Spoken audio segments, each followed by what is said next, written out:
రోజుకి 100 రూపాయల ఖర్చుతో ఈ మహాలయ పక్షాల్లో మీ పితృదేవతలకు కాశీ మహాక్షేత్రంలో సెప్టెంబర్ 8 నుండి 21 వరకు జరిగే తిలాహోమంలో పాల్గొనండి.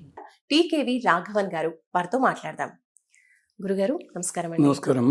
గురుగారు, కొంతమందికి కళలు ఎక్కువగా పడుతూ ఉండడం, ఆ కళల్లో కూడా ఎక్కువ వాళ్ళ పూర్వీకులు పదే పదే పదే తలుచుగా రావడం, ఏదో చెప్పడము లేదంటే ఏదో జరుగుతూ ఉంటుంది. అలా పూర్వీకులు పదే పదే కళలోకి రావడం వెనక కారణం ఏమై ఉంటుందంటారు?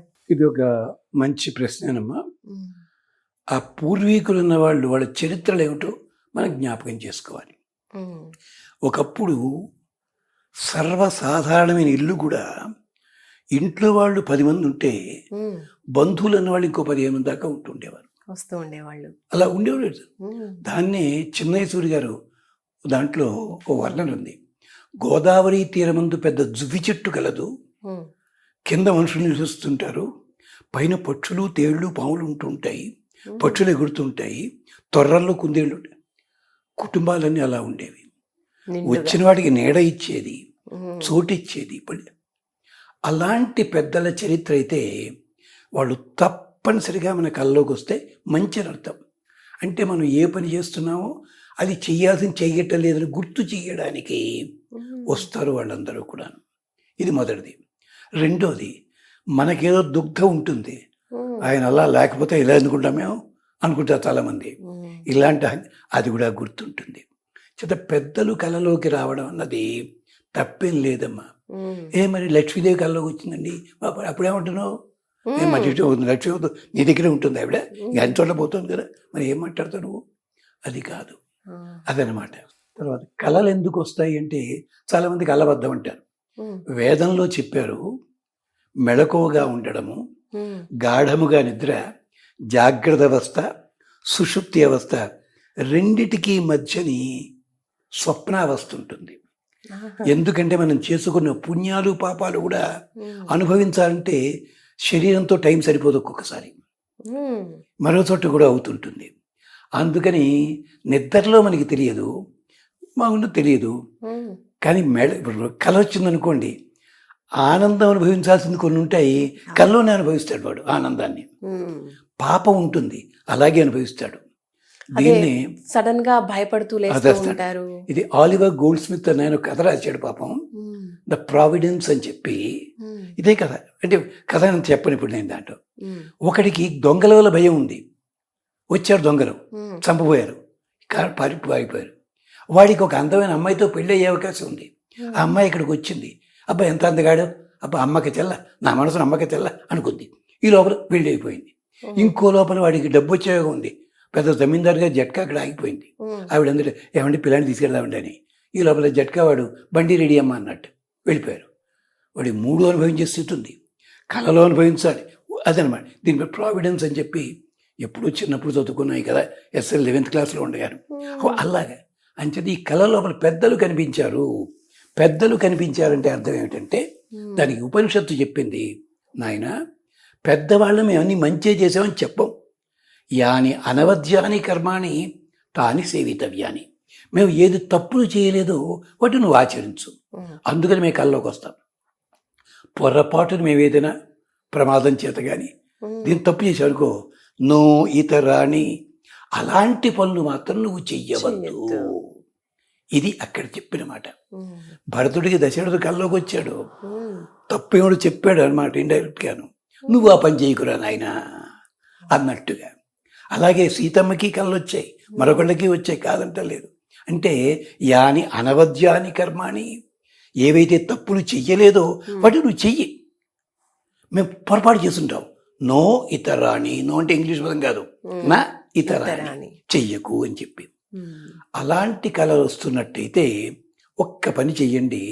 ఒక మంత్రం ఉంది, ఇది ఉపనిషత్తులో మంత్రమే. ఏమిటది? ఉపనిషత్తుదే ఉన్నది. వాళ్ళు నారద పురాణం, వరాహ పురాణంలో పితృస్తోత్రం అని చెప్పి శ్లోకాలు చెప్పారు. ఒక 9 శ్లోకాలు ఉన్నాయి. ఒక్కటే చెప్తాను, నమో పిత్రే జన్మదాత్రే. జన్మనిచ్చినవాడా, ఓ తండ్రి. మరి తాతగారి కల్లా వచ్చాడు, తాతగారు మన తండ్రి, తాతగారి వల్లే కదా వచ్చాడు పెద్ద మనిషి, అన్న అందరి. నమో పిత్రే జన్మదాత్రే సర్వదేవమయాయ చ. నువ్వు అందరి దేవతకి రూపమయ్యా, ఇక్కడి నుంచి వెళ్ళిపోయావు, వాడితో కలిసిపోయావు, పరమాత్మతో ఉన్నావు, సర్వదేవమయాయచ అలాంటి వాడివయ్యా నువ్వు. అంతేకాదు సుఖదాయ ప్రసన్నాయ. చూడు, తప్పుడు కోపంగానే ఉంటావు, అక్కడ వెళ్ళిపోతే నవ్వుతూ ఉన్నాడు పెద్ద మనిషి. ప్రసన్నాయ సుఖదాయ. ఆయన నుండి ఏం చేస్తాడు? అందమైన మనోడికి వెళ్ళి అన్నాడు వెంకటేశ్వరతోటి, అతని సంబంధమున చేసి నన్ను రక్షింపవే. మా తాతగారు నీ మీద రాశాడు మనోడు తాళబాగా హనుమాచార్య మనోడు కీర్తన అది. అతని చూడు ఎంత గొప్పగా చెప్పాడు. అతను నీకు తెలుసు కదా, ఆయన మనోడినయ్యా నేను అన్నట్ట. అలాగా సుఖదాయ ప్రసన్నాయ సుప్రీతాయ మహా మనిషి మమ్మల్ని అందరికీ కూడా. దీనికో సరదా మాట ఉంది. అర్జునుడు కాశీ వెళ్ళాడు తీర్థయాత్ర చేస్తూ, రాత్రి అయిపోయింది, స్నానం చేయడానికి లేదు అక్కడ, రాత్రిలో స్నానం చేయకూడదు, మర్నాడు వెళ్ళిపోవాలి, వెంట వెళ్ళిపోవాలి, కుదరదు. గట్టు మీద నిలబడి తాతమ్మ గారు బాగున్నారా అన్నట్ట గంగాదేవిని. ఆడవాళ్ళకి ఎప్పుడు కోపం రాదు, కానీ కొంచెం వయసు ఎక్కువ చెబితే కోపం వస్తుంది. తాతమ్మ గారు అన్నాడు. అసలు గంగ వయసు 30 ఏళ్ళు ఉంటుంది ఇంత చేసి. అలాంటి తాత ఒళ్ళు మండిపోయింది కగిలి. ఎవడా నువ్వు అంది. విజయరాసం అని చెప్పి తెలుగు కావ్యంలో అందంగా ఎరుగవే నన్ను తెలియదమని. అవునులే, నీ కొడుకునే ఎల్కేజీలో చేర్చాల్సిన వాడినేమో లోయర్ ప్రైమరీ స్కూల్ అని చెప్పి పంపించేసే పిల్లాడిని. ఆయన మాకు తాతగారు అవుతారు. ఎవరు? భీష్ముడు. నువ్వు భీష్ముడు, నీ చిన్నప్పుడే వదిలేసావు మీ వాడిని, నీకు నేనెక్కడ గుర్తుంటావేమో. మా మనవడివిరా నువ్వు, మునివనుడే, రా లోపలికి అందిట అని చెప్పి ఆవిడే గట్టెక్కొచ్చి స్నానం చేయించి కానుకొచ్చింది. అంటే పితృదేవతలు అన్నవాడు ఎంత గౌరవం ఉంటారో చెప్పడానికి. ఇలాగే హనుమంతుడు కూడా వెళ్ళాడు ఎక్కడికి?